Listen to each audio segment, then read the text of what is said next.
बिस्मिल्लाहिर्रहमानिर्रहीम। व्यूवर्स अस्सलाम वालेकुम। आप नुक्ता एतराज़ देख रहे हैं।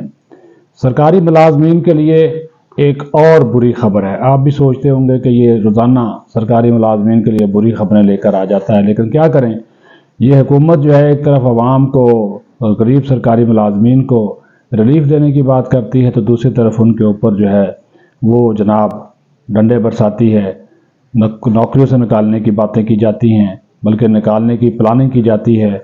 जिस तरह के जनाब जो 1700 यूटिलिटी स्टोर्स जो हैं वो बंद करने का फ़ैसला किया गया है, 6000 मुलाजमीन फारिग हो जाएंगे। तो दूसरी तरफ जनाब एक और जो ऐसे अफसरान जो कि साबका काबीना कमेटी से मुस्तकिल हुए थे, उनको जो है वो फेडरल पब्लिक सर्विस कमीशन की पोस्टों पर तैनात अफसरान थे, उन सब को जो है वो फारिग कर दिया गया है और उनके दोबारा टेस्ट और इंटरव्यूज़ जो हैं वो लिए जाएंगे। ये भी एक बहुत बड़ी खबर है। लेकिन सबसे पहले इसी खबर का मैं आपको बता दूं कि तमाम सेक्रेटरीज़ को एक मरासला अरसाल किया गया है इस्टेब्लिशमेंट डिवीज़न की जानब से, और ये कहा गया है कि जो काबीना कमेटी से मुस्तकिल होने वाले सिविल अफसरान थे, उनके नज़दीक ये इक़दाम सिविल सर्वेंट एक्ट और फेडरल पब्लिक सर्विस कमीशन के कानून की खिलाफ वर्जी है। तमाम जो मुतासरा अफसरान हैं, अब उनके केसेस दोबारा फेडरल पब्लिक सर्विस कमीशन को भेजने की हिदायत की गई है, ताकि इनके तकर्रर की कानूनी हैसियत का जायज़ा लिया जा सके। और FPSC को ऐसे उम्मीदवारों के टेस्ट और इंटरव्यूज़ दोबारा कराने की भी हिदायत जारी की गई हैं, और वजारत कानून से राय लेने के बाद ये मरासला तमाम सेक्रेटरीज़ को इरसाल किया गया है, ताकि इस अहम मामले पर मज़ीद कानूनी मशावरत और आगे कार्रवाई की जा सके। ये मैं आपको बता दूं कि सुप्रीम कोर्ट ने कमेटी बराए जो रेगुलराइजेशन है, इसको पहले ही गैर कानूनी जो था वो करार दिया था, और कमेटी के पास ग्रेड 1 से 15 के मुलाजमीन को मुस्तकिल करने का इख्तियार था। और इस जो फैसला अब आया है, इससे वो तमाम अफसरान जो हैं वो मुतासर होंगे जो कि काबीना की सब कमेटी के फैसले की रोशनी में मुस्तकिल हो गए थे, और इस फैसले से board of immigration, FIA, state office और नेशनल हाईवे अथॉरिटी के अफसरान मुतासर होंगे। अब जो है फेडरल पब्लिक सर्विस कमीशन इन उम्मीदवारों के दोबारा फिटनेस और अहलियत का जायज़ा लेगी, और इस्टेब्लिशमेंट डिवीज़न के इस फैसले का इतलाक सिर्फ सिविल पोस्ट FPSC की सीटों पर होगा। खुद मुख्तार इदारे, कॉरपोरेशन, अथॉरिटीज़ के ऊपर इस फैसले का इतलाक नहीं होगा।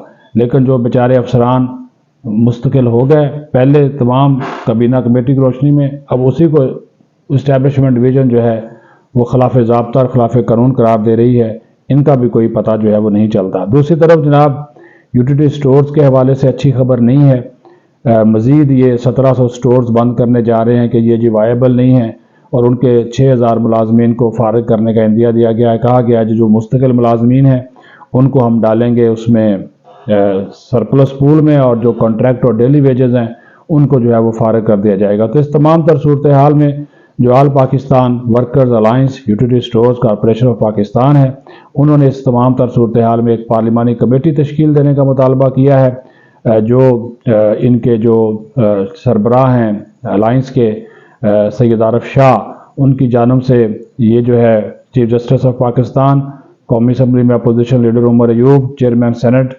यूसुफ रज़ा गिलानी, स्पीकर कौमी असम्बली सरदार रियाज सादक के नाम इन्होंने ख़त लिखा है, जिसमें इन्होंने ये कहा है कि हालिया दिनों में वज़ीर आज़म पाकिस्तान की जानब से यूटिलिटी स्टोर्स कॉरपोरेशन के हवाले से मीडिया पर दिए गए बयानात न सिर्फ गुमराहकुन हैं, बल्कि इस कौमी इदारे की साख और इसके 11500 मुलाजमीन के मुस्तकबिल को भी शदीद खतरे में डाल रहे हैं।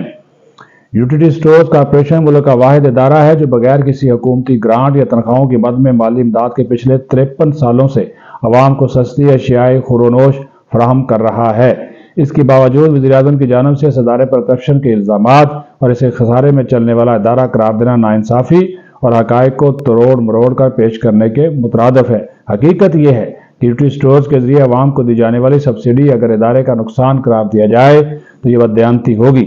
सब्सिडी अवामी फलाह के लिए दी जाती है, जिसे नुकसान ज़ाहिर करना एक गैर मंतकी दलील है, और यूटिलिटी स्टोर कॉरपोरेशन पाकिस्तान का वाहिद इदारा है जो अवाम को सब्सिडी की फराहमी के लिए कोई सर्विस चार्जेस वसूल नहीं करता, जबकि हुकूमत ने अवाम को जितनी सब्सिडी दी इसका 70% मुख्तलिफ टैक्सेस की मद में वापस वसूल कर लिया। और ये भी उन्होंने कहा कि मुल्क में रिटेल बिजनेस से वसूल होने वाली मजमूरी टैक्स का 21% ड्यूटी स्टोर कॉरपोरेशन अदा करता है, और जो इस अदारे की माली शफाफियत और मुल्क की मईशत में इसका जो एक मुस्बत जो किरदार है उसको वाज़े करता है। मज़ीद बरां ये भी कहा गया कि ड्यूटी स्टोर कॉरपोरेशन जदीद तरीन जो इंटरप्राइज प्लानिंग रिसोर्स है उससे लेस है, और ISO 27001 सर्टिफाइड है, जो इसकी शफाफियत, जदीद नस्क और बैनुल अक़वामी मेयार के मुताबिक डाटा सिक्योरिटी को यकीनी बनाता है। इससे भी ज़्यादा अफसोसनाक अमर यह है कि रीस्ट्रक्चर के नाम पर इन हज़ारों डेली वेजेस मुलाजमीन को, जो कि पिछले 15 से 20 साल से इस अदारे में मेहनत और ईमानदारी से खिदमात अंजाम दे रहे थे, उनको बैक जुम्बश कलम बगैर किसी कानूनी जवाज़ और माली फ़वाइद के बरतरफ कर दिया गया।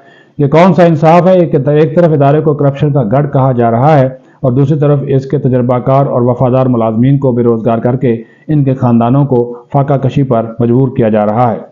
ये भी इस खत में मजीद कहा गया कि बगैर किसी बिजनेस प्लान और मुनासिब मनसूबाबंदी के यूटिलिटी स्टोर कॉरपोरेशन के रीजन्स और स्टोर्स को बंद करने के अहकाम जारी किए जा रहे हैं। ये इक़दाम न सिर्फ हज़ारों मुलाजमीन के रोज़गार को ख़तरे में डाल रहे हैं, बल्कि इस अदारे को बातदरीज कमज़ोर करके मुकम्मल तबाही की तरफ ले जाने की कोशिश की जा रही है। मुतालबा किया गया है इस एसोसिएशन की वर्कर अलायंस की जानिब से कि ऐसे अहकाम जारी करने वाले अफसरान के खिलाफ फौरी कार्रवाई की जाए और यूटिलिटी स्टोर और रीजन्स की बंदिश फौरी तौर पर रोक दी जाए, और अगर करप्शन हो रही है तो हुकूमत फौरी तौर पर एक बाख्तियार JIT बना दे, इसमें मुलव्वस अफराद को करार वाक़ई सजा दी जाए। वज़ीर-ए-आज़म पाकिस्तान की जानिब से इस अदारे और इसके मुलाजमीन के खिलाफ बेबुनियाद इल्ज़ामात लगाने का सिलसिला बंद किया जाए, क्योंकि इससे न सिर्फ मुलाजमीन की इज़्ज़त नफ्स जो है वो मजरूह हो रही है, बल्कि इदारे की साख भी मुतासर हो रही है। और ये भी कहा गया कि कौमी खिदमात इस इदारे की तस्लीम की जाए, इसके इस्तेहकाम के लिए अमली इक़दाम उठाए जाएँ, ना कि इसे बंद किया जाए और इसको कमज़ोर कर दिया जाए। तंजीम नौ के नाम पर बरतरफ किए गए मुलाजमीन की फौरी बहाली और इसके कानूनी व आईनी हकूक़ का तहफ़्फ़ुज़ यकीनी बनाया जाए, और यह भी मुतालबा किया कि एक पार्लिमानी कमेटी तश्कील दी जाए जिसमें हमें अपना मौक़िफ़ पेश करने की मुकम्मल आज़ादी हो, ताकि हक़ाइक़ पर मबनी दुरुस्त फैसला किया जाए। बगैर किसी मनसूबाबंदी के ड्यूटी स्टोर और रीजन की बंदिश के अहकामात मनसूख किए जाएँ और इन अहकामात को जारी करने वाले अफसरान के खिलाफ तादीबी कार्रवाई भी की जाए। और यह भी कहा गया कि इंतहाई अहम मामला है, कौमी मामला है, और इसकी तरफ अगर तवज्जो न दी गई तो हज़ारों मुलाजमीन और इनके ख़ानदानों के मुआशी मुस्तकबिल पर संगीन असरात मुरतब हो सकते हैं। उम्मीद ज़ाहिर की गई है कि हुकूमत इस कौमी इदारे को जानबूझकर तबाह करने से रुक जाएगी और 11,500 मुलाजमीन के रोज़गार का तहफ़्फ़ुज़ फराहम करने में अपना किरदार जो था वो अदा करेगी। तो ये दोनों बड़े अहम इशूज़ हैं, दोनों सरकारी मुलाजमीन से मुताल्लिक़ हैं। तो मैंने कहा कि इसमें भी जो असल सूरत हाल है वो आपके सामने जो है वो रखी जाए, और ताकि जो तमाम मुलाजमीन हैं उनके जो हकूक़ हैं उसका तहफ़्फ़ुज़ जो है यकीनी बनाया जाए। हुकूमत एक तरफ बेरोज़गारी ख़त्म करने की बात करती है, रोज़गार देने की बात करती है, तो दूसरी तरफ खुद ही सरकारी मुलाजमीन को बेरोज़गार करके उनके घरों का चूल्हा जो है वो बुझाने जा रही है, जिसके ऊपर सरकारी मुलाजमीन में शदीद बेचैनी पाई जाती है। वज़ीर-ए-आज़म को जो है वो इंसान दोस्त और इंसान दोस्ती का सबूत देना चाहिए और सरकारी मुलाजमीन के मफादात का भी तहफ़्फ़ुज़ करना चाहिए। अपना ख्याल रखें। पाकिस्तान जिंदाबाद।